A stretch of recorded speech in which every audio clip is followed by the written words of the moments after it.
موسمی بارش نے اب زور پکڑ لیا ہے۔ 2 دن سے ناندیڑ شہر و مضافاتی علاقوں میں زوردار بارش ہو رہی ہے، جس کی وجہ سے کسانوں میں خوشی دیکھی جا رہی ہے۔ بارش کا موسم شروع ہو کر 1 مہینے سے زیادہ کا عرصہ پورا ہو چکا ہے، لیکن اب تک اطمینان بخش بارش نہیں ہونے سے کسانوں میں بے چینی دیکھی جا رہی تھی۔ ساتھ ہی فصلوں کا کام بھی رکا ہوا تھا، لیکن اب حالات خوشگوار ہوتے ہی کسانوں نے اپنے کاموں میں تیزی پیدا کر دی ہے۔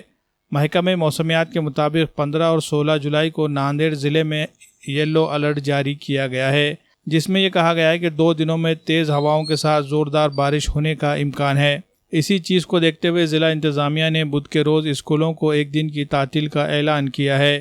آج ہوئی بارش سے شہر کے بیشتر علاقوں میں سڑکوں پر پانی ہی پانی نظر آ رہا تھا۔